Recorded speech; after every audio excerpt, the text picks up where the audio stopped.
What's going on, everyone? Welcome back to the show. So I have good news to share with you guys today. The bill passed. The bill passed the Senate. So the bill passed the House, the Senate. We'll go to the president. He will sign off on it. Now, this is a stopgap measure. I'm going to give you guys the full details so you'll understand exactly what transpired. But we won't be looking at a government shutdown on November 18th. They'll go ahead and be able to pass this and move it forward.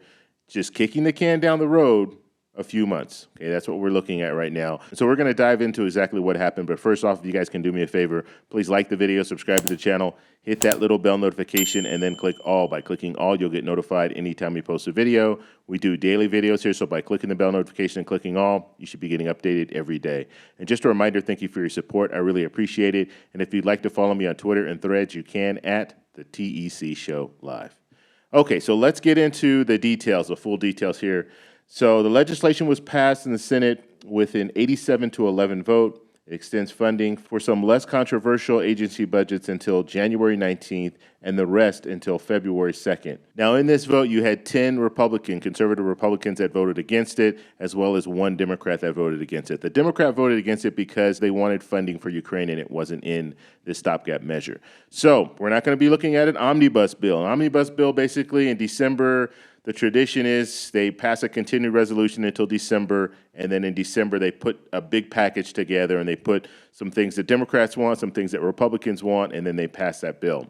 However, that is not what's going to transpire now. It looks like they're going to move forward with these appropriations bills. They have, I think, at least five more appropriations bills to pass.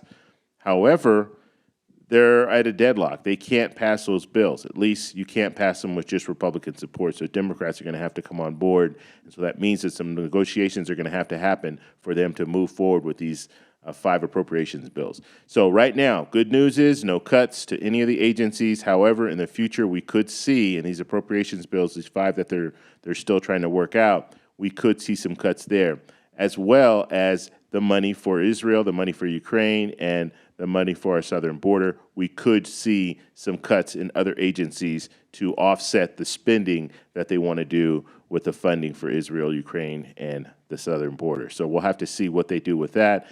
And the reason why I tell you guys this is because I know there's a lot of talk of cutting Social Security and cutting some of these other mandatory programs. But right now, the programs are safe, and we'll just have to see what they do in the very, very near future when it comes to these appropriations bills. That's what we need to be watching, the appropriations bills.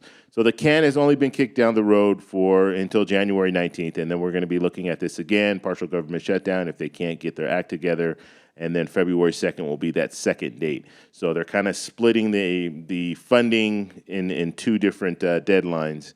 So we'll have to see what they do with that. But we still don't have a full budget for 2024, and that's the problem.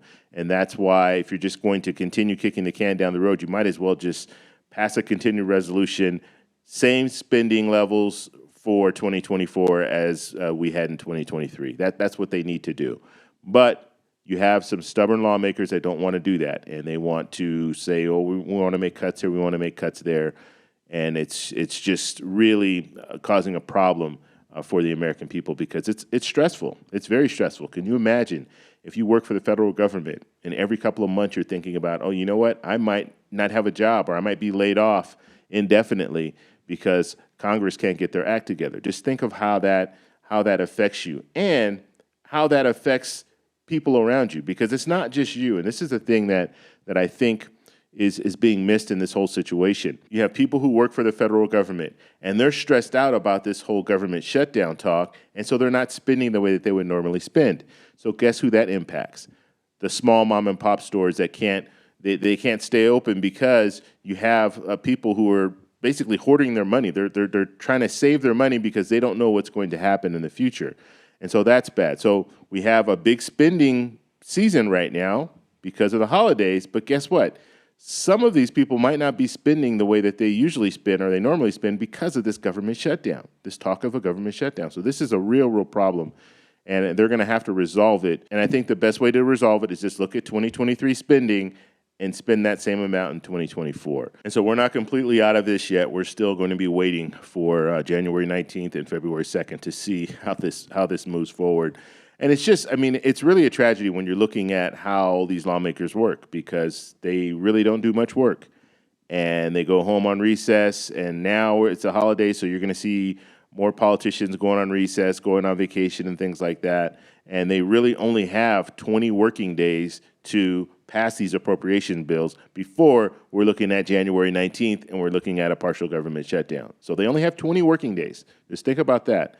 So I don't know. I don't know what to say. When it comes down to it, we need to really hold politicians accountable. And I've been saying this time and time again. These lawmakers are getting away with not doing much.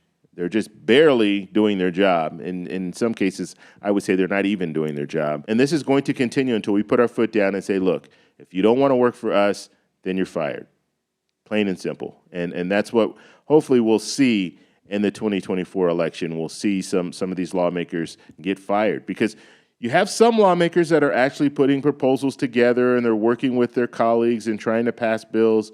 And then you have some lawmakers that don't even care to work with anyone. And they just want to cause disruption. They just want chaos. And they feed off the chaos because the chaos brings in more campaign funding for them, as well as just more notoriety for them.